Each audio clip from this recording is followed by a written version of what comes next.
कैमूर जिला के चैनपुर के पर्वतपुर गांव में दलित समुदाय पर अपराधियों के हमले के बाद बहुजन समाज पार्टी बसपा के केंद्रीय प्रभारी अनिल कुमार ने पर्वतपुर गांव पहुंच पीड़ित परिवारों से मुलाकात की, जहां घटना को विभत्स और अमानवीय बताते हुए अनिल कुमार ने एनडीए सरकार और प्रशासन पर तीखा हमला बोला है। उन्होंने कहा कि बिहार में शासन और प्रशासन का इकबाल पूरी तरह समाप्त हो चुका है और अब सत्ता पूरी तरह माफियाओं के हाथ में चली गई है, क्योंकि जो जहां बसपा प्रभावी है वहीं कमजोर, शोषित, वंचित, दलित और पिछड़ों पर आपराधिक किस्म के लोग अत्याचार कर रहा है। आरा के उद्वंतनगर में 15 से अधिक लोगों को गोली लगी और आज यहां दलित समुदाय को निशाना बनाया गया। ये डबल इंजन की सरकार की विफलता का प्रत्यक्ष प्रमाण है। भभुआ से संवाददाता विशाल कुमार की रिपोर्ट। उनके शासन प्रशासन के लोगों से पूछना चाहता हूँ कि क्या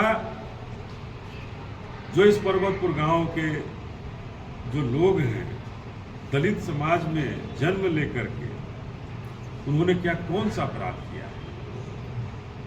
हम सब लोग तो बाबा साहब को मानने वाले लोग हैं, माननीय काशीराम साहब को मानने वाले लोग हैं, और जब बाबा साहब को मानते हैं इसका मतलब है कि घोर संविधान के साथ खड़े, कट्टर संविधान के साथ खड़े हैं और कट्टर अम्बेडकरवाद है हमारे अंदर। कभी भी शासन और प्रशासन और संविधान को दरकिनार कभी नहीं कर सकते। लेकिन उस घटना को देख करके बड़ा पीड़ा होती है कि हमारी माताओं के साथ, बहनों के साथ, छोटी छोटी बहनों के साथ, बेटियों के साथ इतनी बुरी तरीके से कोई मारा है, और यहाँ की प्रशासन सामंतवाद और मनुवाद और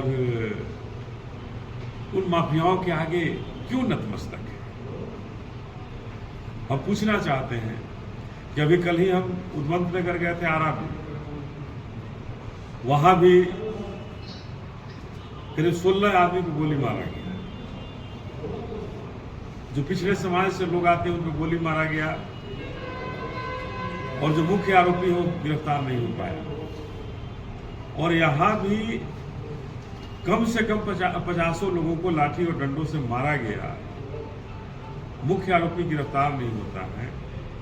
और मैं स्थानीय प्रशासन पर भी कहना चाहता हूं कि स्थानीय प्रशासन को क्यों नहीं निलंबित किया गया इस घटना।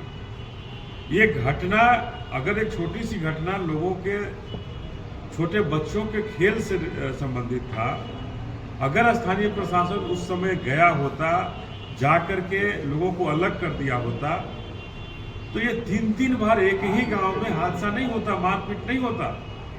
ये 3-3 बार घरों के अंदर घुस करके मारा गया लोगों को, चिन्हित करके। तो ये तो बता रहा है कि नीतीश कुमार के शासन और प्रशासन कितना अपराधियों के साथ खड़ा है, और बेकसूरों को, बाबा साहब को मानने वाले लोगों को कहीं भी कोई कोर कसर नहीं छोड़ती है उनको दबाने और डराने के नाम।